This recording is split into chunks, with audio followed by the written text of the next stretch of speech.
Hey guys, today I'm going to be telling you a very interesting story that I have and I want to talk about. So, let's get into it.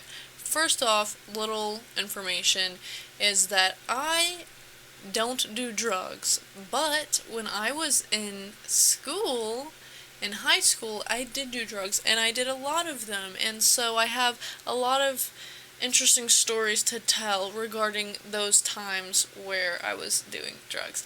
And this is one of those stories. So, I'm gonna tell you about the time I stole meth from a pedophile, okay? Let's get into it. So, starting off, I remember I was in my junior year, and I remember it was winter because it was fucking blizzarding, and I remember I was at my girl, we're gonna call her Svetlana's house, and I'm with my gang. At the time, I had this friend group. We're gonna call them Svetlana, Milo, which is Svetlana's boyfriend, and then fucking Clay, we'll call him.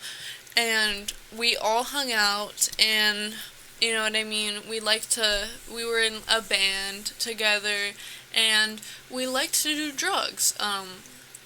You know, simple stuff.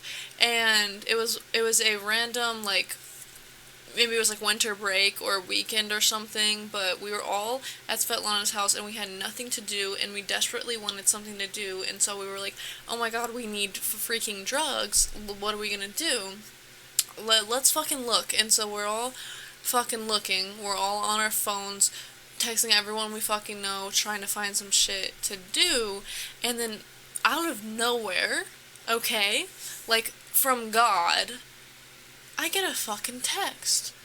And we're gonna call this guy William. I get a text from this man named William.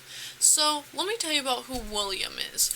When I was in middle school, maybe like 7th or 8th grade, I had developed this, like, I want to say, sisterly relationship with my brother's girlfriend. We will call her Lily. And she was kind of like an older sister to me. I was like, what, 13, and she was around 16, and we would hang out a lot. And sometimes we would hang out with her friend named William.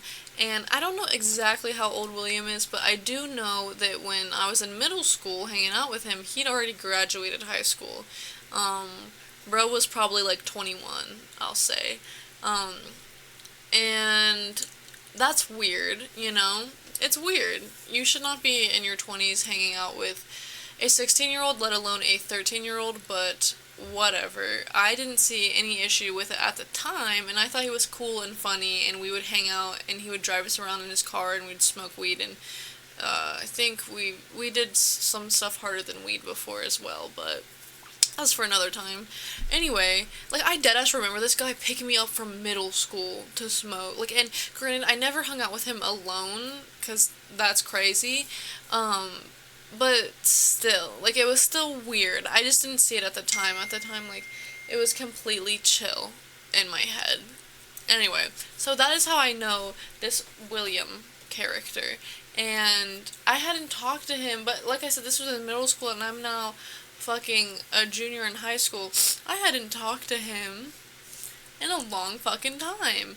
I think maybe, he tried, yeah, I think the only time I talked to him other than him hitting me up on this night is I think he like got me alcohol one time and tried to hang out with me, and after he broke up with his girlfriend, and I was 15 and he was like, I don't know, old enough to buy alcohol, and it didn't happen. Like, I said no, but that was like, aside from that, I didn't talk to him in years since I hung out with him in middle school. And by this time, I knew that he was weird. By this time, I had grown up enough to realize, like, hey, that's not okay. Like, he's kind of weird, but whatever.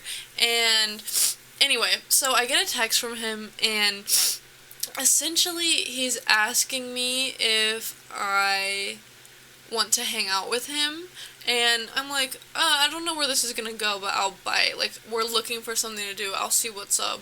And he throws out the idea of doing hard drugs with me and hanging out, which means he's trying to tweak and have sex with me, essentially. And I was like, all I hear is hard drugs. I think we might, let me cook. Guys, let me cook. I might be able to figure something out. So I'm like, tell me more, and he's like, okay, well, I'm on house arrest, so I can't go get the drugs. I can't even come get you. Like, I'm gonna need you to, like, help me. And mind you, I just got my fucking license. Like, I just got it. Like, maybe, like, not even a week ago at this point. And I don't have, like, to the point where I don't even have a car. Like, I'm driving my mom's fucking car, and she explicitly was like, drive it there and then back the next day. Do not go anywhere, do not get high and drive it, do not go like, do not fuck with this or you're dead. And so, but whatever, you know. At this point, all I see is a plan. All I see is that he goes, I'm on house arrest. How about you come here? I give you the money, and then you go get the drugs, and then you come back, and we hang out. And I said, oh boy, yeah, that sounds exactly like what's gonna happen. I would love to do that. And so I tell my friends, I'm like, y'all, like, this stupid motherfucker, he's trying to do drugs with me, but he's on house arrest, so I have to go get the drugs. What the fuck? What a fucking... this is falling into our hands right now. We were looking for something to do. What if we go there, you guys hide in the back, we get the money, we go to his plug, and then we come back here and we have ourselves a good time. And they were all like, fuck yeah. And so we're like, all right, good to go. William sends me the address and we're on our way. And so we go outside, you know what I mean? We get in my mom's car, and then we run into our first obstacle right here, because we look around outside, and it's a blizzard. The entire road is an ice rink. You can't even see more than a couple feet ahead of you. I just got my license. I wouldn't even feel safe driving in this condition now, and I've had my license for years, let alone then. But, bro, it was the mindset, like, it was just the vibe. Like, I was willing to risk it all for this for no reason at all. Like, it was just me and the gang against the world, and I was like, fuck it, like, we ball.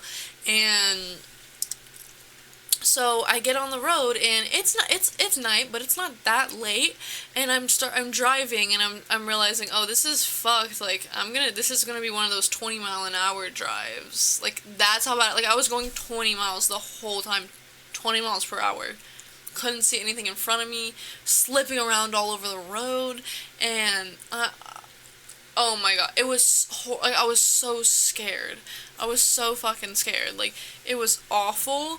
And I'm looking around and I'm realizing we've been driving for like 20 minutes by this point, and we haven't seen a single other fucking car. And I go, guys, I think I realize why we haven't seen any other fucking cars. No one is driving in this. There's no one out here. It's only us. Only we are, like, crazy enough to do this. Like, it was really, like, it was bad. It was genuinely bad. It was really bad. I didn't even fucking know how to drive. Like, I just got my license, and to be honest, they give that shit out for free. Like, I was not a good driver for the first fucking 6 months that I had my license. But anyway, I should not have been allowed, for real. But anyway, so we're driving, and all I'm thinking about is how I was told not to do anything with this car, and how it's not my fucking car, and how I just can't crash it, and how impossible that is going to be, considering the road is just I'm fucking slipping and sliding, guys. But anyway, we get close, and I think I ended up like missing a turn, and so I pull into this guy's driveway to reverse and go back out, and this was a mistake because I pull in, I'm like, alright, anyone behind me? No. Reverse it, step on the gas, nothing happens. I'm not moving. I'm stuck in this motherfucker's driveway, and I'm freaking out. I'm like, shit, like, I'm gonna have to get this shit towed, and, like, there's no way, I don't have money, like, there's no way I'm gonna be able to pull that off without, like, my mom's gonna find out, like, I'm just, like, freaking out, and, like, I'm fucked, it's over, guys, we're not getting drugs, we're not getting anything. You know what I mean? Life is ending tonight. And then Milo is like, hold up, I got it, don't worry. And I don't know what he did. Like, I don't know. He moved the wheel in some weird way, and he got us out of the ditch. And it was chill. But I was so scared for a second. But he ends up getting us out, and everything's good at this point. I'm happy. We're almost there. We're on the road. And we're like, okay, y'all should hide at this point. And so Milo and Clay hide in the back. This is an SUV, so they hide in the back, like the very, very back where there's no seats. And then Svetlana hides just in the back seat on the floor with a blanket over top of her. And I look back, I check, I make sure no one's visible, we're good. And so I pull up, and there's William standing on the side of the fucking road in this blizzard. And I just expected him to hand me the money through the window, but he starts walking up to the car, and he starts walking up to the back seat. I'm like, why is he going to the back seat? Is he about to get in the back seat? Like, he's gonna step on fucking Svetlana? Like, there's no way, like, there's no fucking way he's not gonna see her, or, like, she's gonna, like, get stepped on and scream. Like, there's genuinely, like, like, this is horrible. And I don't know why he was going to the back seat, but at the last second, he turns and opens the front seat and gets in the passenger's side. And I'm like, oh, like, why did he get in the car? Like, I'm scared, but I was just relieved because I thought he was about to get in the back. And he gets in, and I'm like, oh, he's in the car. Like, I just was so caught off guard. Like, it makes sense, but I was just so caught off that he got in the car, and I was just, like, tweaking, like, looking in the fucking backseat. And I don't remember what he said, but he essentially, like, gave me the address and then the money, and then got back out, and he was like, alright, see you later, baby, or some shit. And I don't know, he didn't say that, but that was a vibe. And I was like, okay, see you, like, love you, bye, we're gonna have so much fun later. Bitch, pedophile, stop trying to fuck me, you 25-year-old. Ugh. I mean, and again, I don't know his age, but all I know is he was above 21, for, you know, at least a couple years. So, however old, he's in that age range, and I was, again, 16, reiterating that, and he was, again, weird as fuck. Anyway, so, bag secured, well, almost, I get the money, I drive away. Once I'm, like, off the street, everyone gets up, and we're like, fuck yeah, like, period, that's very good, like, we slayed, nobody got found, step one, we executed, good enough, like, let's get on to this address he gave us, let's go, guys. And so everyone gets back into their seats, and we're on the way to the next place, which is in this town where I didn't even, like, it was just this weird little town. I've never even been there, but, we're driving, we finally get there after, like, 20 minutes, and we pull up. Oh my god, I remember this so vividly. We pull up to the address, and I'm looking around at this giant fucking, like, industrial garage. Like, a garage that, like, I think it had a sign, like, it looked like a business was being ran out of it. Like, this is where you go to get your tires, like, fixed, or whatever the fuck. Hold on, I need water.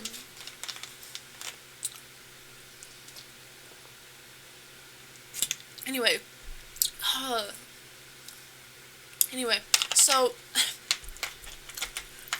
oh yeah, so, it looks like an industrial, like, giant-ass garage, and I'm like, this can't be right, like, this looks like a business, like, I I was expecting to pull up to someone's house. Like, up until this point, I'd only bought drugs from, like, high schoolers, you know what I mean? Like, other high schoolers. Like, I'm not pulling up to a real plug.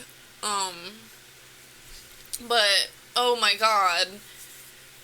It was a real plug, I'll say that anyway. So I'm like, this can't be right. This is, like, scary, vibes. Like, it had horrible vibes. For some reason, the whole road that this, like, garage was on didn't have service. I'm looking at my phone. I'm like, I don't want to go in here alone. Like, I just had such a bad vibe. I just did not want to go in there alone at all.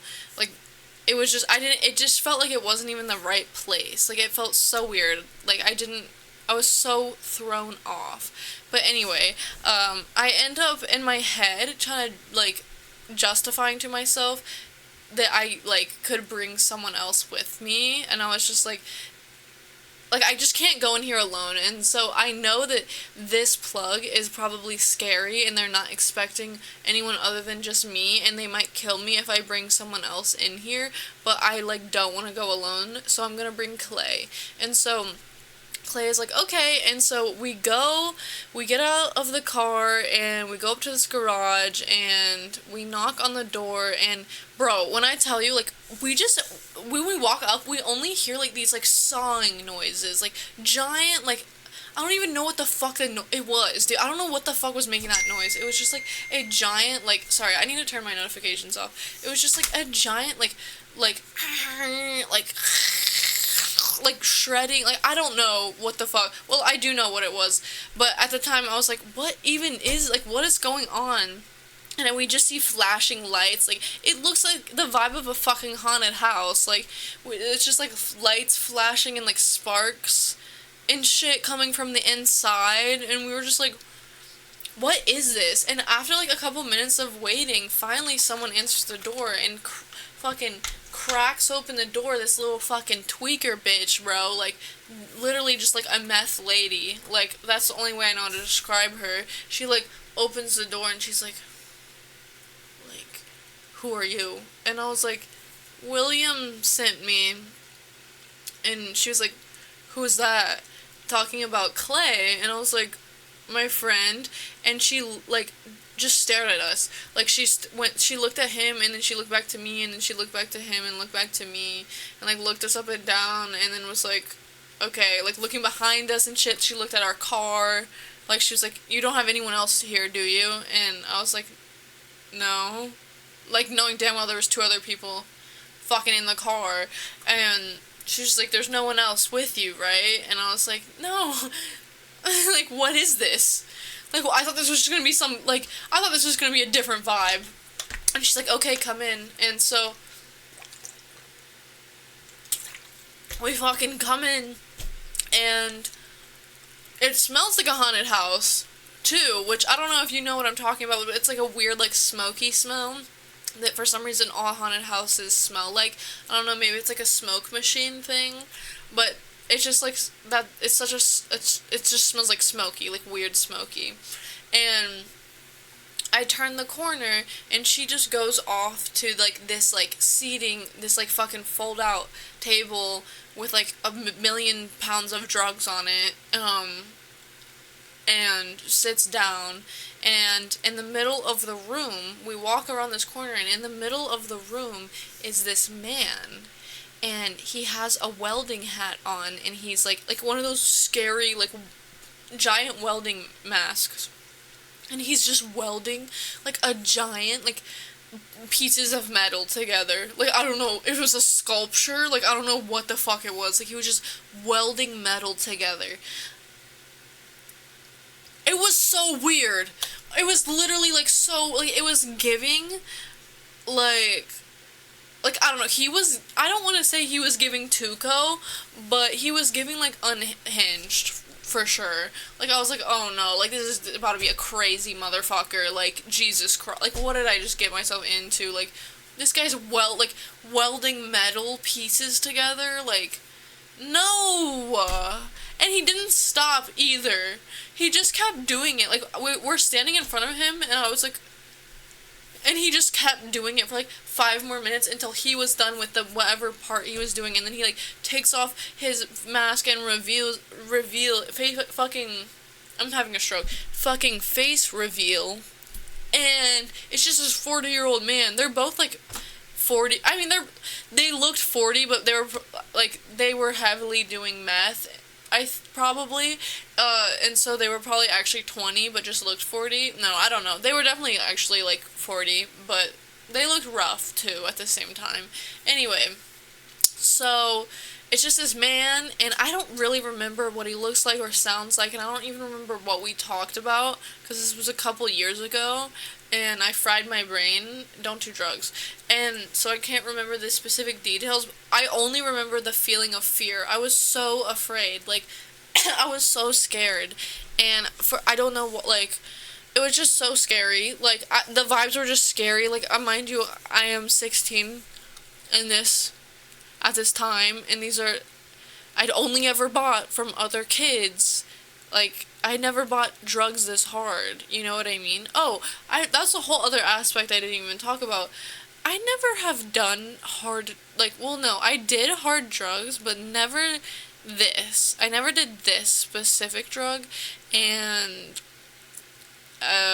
like, I don't know. Anyway, it was just scary, like, but I was so caught up in, like, the fun of, like, stealing from William and, like, finessing him, basically, that I wasn't even thinking about the part where I'm actually gonna do it. So I wasn't even thinking about that. In this moment, I'm just terrified. And so he goes over to this table where the girl's sitting at, and I look against the wall, and it's just Five Nights at Freddy's, bitch. Fucking like 10 security cameras around this fucking busted ass garage. They had security cameras, and I'm just looking at the camera that is literally recording my car. And I'm just like, oh my god, if they see that I brought other people, I'm so scared. Oh, there's a gun on the table, by the way. Anyway, I'm just looking at the gun, and then I'm looking back at the cameras where it's my car, where there's literally Milo and Svetlana in it, and I'm like, if they fucking move, we're dead. We're all dying.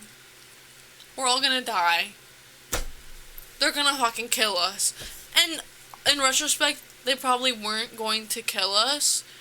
But I don't know, like, you don't know, like, what tweakers are gonna do, especially ones with fucking, like, 40 pounds of hard drugs sitting on the fucking table, bro. Like, I was just looking at that, looking at the gun, looking at the camera, smelling the smell, like, looking at this man, looking at the girl, and just being like, what is this? What is this? Like, what am I doing? What is this? Totally realized how in above my head I was in that moment. And why is my hair doing this, bro? Okay. Anyway, I was just like terrified, and I don't know, like, I think we were making small talk, but it was like weird. I remember it was just weird. The whole vibes were weird. It was so obvious that I was really scared, and the whole vibes were just very strange. But you know, I gave them the money, and they gave me a little baggie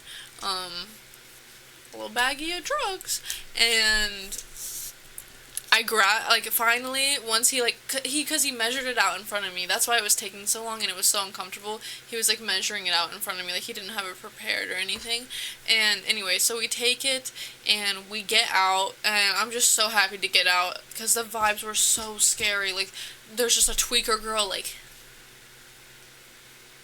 looking at me, you know what I mean? And this guy who is just making a metal sculpture, like, there's security cameras, there's a gun. Absolutely not. It's just, I was very glad to get out of there. It's not what I was expecting at all. At fucking all. And we're on the home stretch. All we have to do is not die driving back in this fucking blizzard. That's all we have to do. And I was so happy to just be out of there. And at this point, the vibes in the car are immaculate. We haven't crashed. We didn't end up getting stuck in that guy's driveway. William didn't kill me. The drug dealers didn't kill me. Like, everything's turning out, bro. Like, I'm on such a high because also my adrenaline in there, like I know like nothing bad happened, but I was just a kid, y'all, and I've known, I don't know, up until that point I had never been around those types of people. Um Later on in my after doing more and more drugs, I kind of got around more of those people, but in that moment, like, nah, that was weird for me, okay? Like, that, it was just weird as fuck. But I was so happy, the vibes were so good. We stopped at a gas station, we got some snacks, and we're on the way home, and everything's pretty much just good vibes. And we finally get back, and then once we get back, um, is where I have this moment of being like the highs of like finessing fucking William wear off. And I think at this point he started texting me and being like, hello, like, did you get it yet? Type of thing. And that's kind of making me anxious because I'm like, I don't give a fuck about him, you know what I mean? He's a pedophile, but like, I was just getting anxious because I stole his money blatantly and like stole drugs, but whatever. Anyway, so we get back, we sit down, and then it's just like quiet, and I'm like, oh, I've never done this before. Like, this is like, hold on. Okay, sorry. I've never done this before. Like, this is like kind of serious. Like, I'd done hard drugs, but they were more like normalized in society. So, like Molly, for example, like, yeah, like that's like glamorized, you know, like going to a party and doing that, and like it's like there's a lot of hard drugs that are glamorized, and there's this idea that when you're on them, you're like everything is cool, but when it comes to like meth, um, that is not glamorized. Like when you think of that, you think of a tweaker. It just like, it just seemed like the hardest thing I've ever done, and I think it is. I think definitely one of the hardest things I've ever done, and I've never done it at this point in time, and so I was just scared because also there's something they're getting ready. Milo and Clay had done this before, and so they were like making something for us to like smoke it with, with dead ass out of like a light bulb. Like that's what I mean. Like everything else I'd done, it was just like I snorted it or like. Sorry, I just thought someone was breaking into my house. I snorted it or I just like popped a pill or something like that. Like I never like freaking like lighted up the rocks. You know what I mean? Like on a fucking like light bulb. Like that is a little more hard to justify, you know, as not being like insane in your head. But I just didn't care. At this point in my life, I just didn't care enough. Like, I was probably the first time I was ever actually hesitant before I put a substance into my body, and I put a lot of substances into my body, so if that tells you anything, I just did not really care at all, you know, about these kinds of things. But I still was a little scared, and we pass it around, and it gets to my turn, and again, I'm scared in my head. I'm like, but they did it first, so they would have been, you know, they didn't die yet, so I should be fine. And so I do it. They like lighting it for me and holding it for me. I'm essentially just inhaling, and I taste this like everything under the kitchen sink taste of like tires and fucking bleach and shit. Like it just tastes like the most artificial chemically taste in the fucking world, but not in the sense where a lot of like prescription drugs taste chemically. It was like this tastes chemically like genuinely like stuff from under my sink. Like this is like Ajax, you know what I mean? But anyway, so I taste that and then I exhale, and then instantly all of the judgment around this substance, and it being gross and bad and what could happen to you and me being afraid to do it, it all just left instantly. And immediately my brain started doing this thing where it started to change perspectives in order to justify doing this again and again and again. I immediately went, no, this is not. It was immediate. I've never done a drug like that where I was scared to do it and then I do it and it like almost possesses your brain to be like, no, this is, I'm okay. It's okay for you to do this. It's not weird.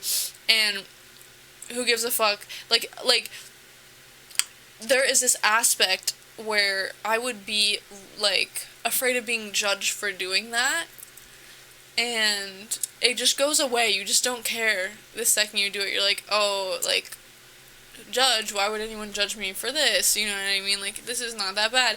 It's just weird. It's just a notable aspect of doing that I noticed. It just really immediately makes it okay. Your brain really immediately justifies it the second you do it. And and then the rest is history. We spent the rest of the night, I don't really remember, I don't think I slept for like 2 days. We spent the rest of the night like chilling, and I remember it being a fun time. And then that was the first time I ever did that, and then I did it more after that. I did it a lot more after that, actually. And it actually led to this one of the most craziest experiences of my life. That was a big reason for why I stopped doing drugs, actually. And if y'all wanna hear the reason why I quit doing drugs, I'm gonna make a video next about that because I think that's really important. And it's the most, but like, nothing will ever happen to me like that in my whole entire life. It was the most insane experience I've ever had in my whole fucking life, and hopefully that I will ever have for the rest of my life. It was so insane that I just stopped doing all drugs immediately, for permanently. Like, it was crazy, and it was, a part of it had to do with meth. And yeah, I'll tell that next, because I think this was kind of a funny, quirky story, but I think I should tell a horrible story next that will make people scared to do drugs.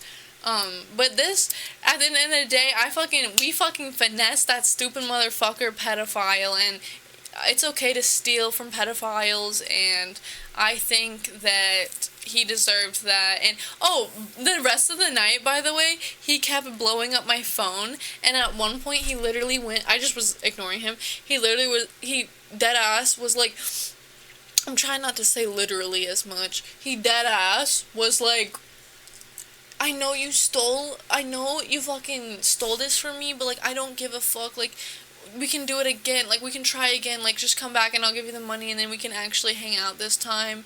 And he was just like, I was like, are you stupid, like, this dumb motherfucker? And I was like, yo, how funny if we just went back and did the exact same thing. But at that point, we had what we needed. We didn't feel that was necessary. But he dead ass was like, come back and steal from me again, like.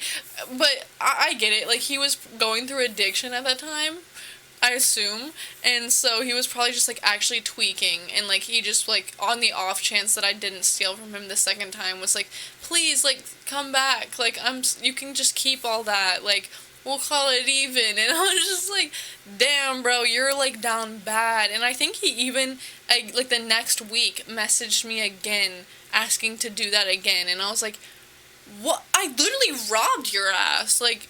But again, bro, don't do meth. It will make you act like that, for real. Like, he was tweaking, like, actually. But, and also, never mind. I'll talk about this in my next video. But yeah, that was basically it. That was the story where I finessed and robbed this pedophile, and, me and my friends that was the start of a horrible habit. For me and my friend group. So it's kind of funny. Like, I look back at the story fondly because it was just funny. Everything other than, like, the actual drugs part was just so, like, what the fuck, bitch? Like, what? Like, why'd you do that? But then, like, the drugs part is not funny, but everything else, like, I do like this story besides that. It was pretty fun besides that. Even that part was fun, but not really. I'm gonna be honest, I was underwhelmed. I remember this, specifically being super underwhelmed with it, because I like things that make you feel euphoric, I like things that make you feel, like, really happy, And this just made me feel like, you know what I mean? Like, I didn't feel euphoric.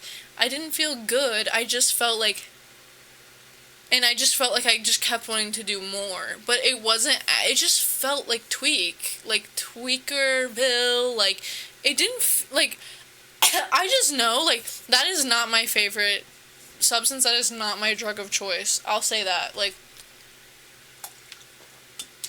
I continued to do it because of, like, addiction. But if I had any other options, I would have chosen those options. Like, I was only doing that whenever I did that because I didn't have any other drugs. And the type of drug addict I was that I like to call this ADHD addiction. I wasn't actually chemically addicted to any one substance because I was doing different substances every day. So I didn't ever build up a chemical dependence on any one because I was doing this day and this the next. So it didn't matter what it was. I was just addicted to doing drugs in general. You know, it wasn't like one thing that I was like withdrawing from at any point. So fuck, I don't even remember what I was saying. Yeah, endpoint meth is not that good. Like, it just made me, like, feel like a tweaker. And I'd prefer other things. Like, guys, don't do it, okay?